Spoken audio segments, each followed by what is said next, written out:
नमस्कार बंधुरा शैली होम किचेने तुम्हारे अनेक अनेक स्वागत।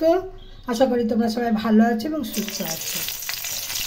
आजके रान्ना करछि बेगुन दिए मूलोर शाक। एर जोन्नो आमि मूलोर शाक एबं बेगुन केटे निয়েছি। गरम तेले शुकनो लंका एबं सर्षे फोड़न दिलाम, दुटी काँचा लंका दिलाम, एखन बेगुन दिए दिलाम।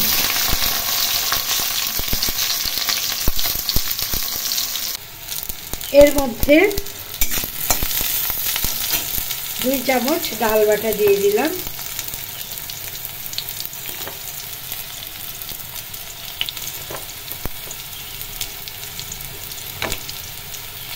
ছোলার ডাল বেটে রেখেছিলাম সেটা দিয়ে 2 চামচ দিয়ে দিলাম। এর মধ্যে স্বাদ মতো লবণ দিলাম, পরিমাণ মতো হলুদ দিলাম। এখন খুব ভালো করে ডাল বাটা এবং বেগুন ভেজে নেব।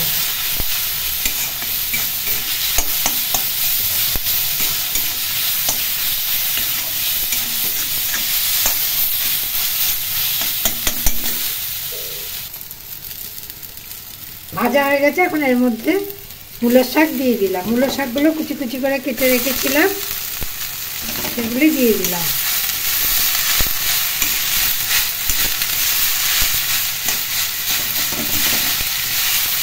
ডাল বাটা দিয়ে মূলোর শাক খেতে অসাধারণ লাগে। আপনারা এইভাবে বাড়িতে বানিয়ে দেখতে পারেন। মূলোর শাকে প্রচুর পরিমাণে ফাইবার আছে, যা কোষ্ঠকাঠিন্যতা দূর করে।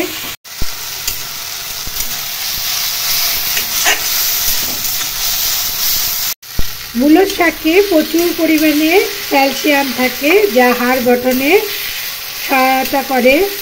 এছাড়া মূলোর শাক খেলে আমাদের খাদ্য হজম তাড়াতাড়ি হয়, অর্থাৎ মূলোর শাক খাদ্য হজমে সাহায্য করে।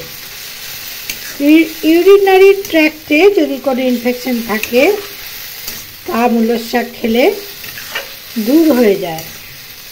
এক কথায় মূলোর শাকের অনেক পুষ্টিগুণ আছে। এইভাবে যদি মূলোর শাক রান্না করে খাওয়া যায় তাহলে বাচ্চারাও অনেক সময় এই মূলোর শাক খেতে পছন্দ করবে। বাচ্চাদের মূলোর শাক খাওয়া অত্যন্ত জরুরি।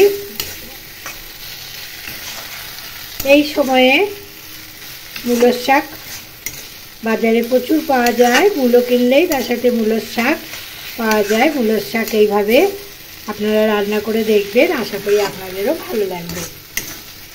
আর একটু নাড়াচাড়া করে নেব, করে নিয়ে নামিয়ে নেব। মূলোর শাক রান্না আমার হয়ে গেছে, নামিয়ে নেব। আজকের রেসিপি এই পর্যন্ত। আশা করি আজকের রেসিপি আপনাদের ভালো লেগেছে।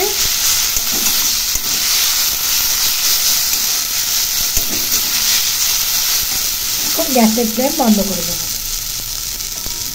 সবাইকে আজকের এই রেসিপি দেখার জন্য অনেক অনেক ধন্যবাদ জানাই। নমস্কার।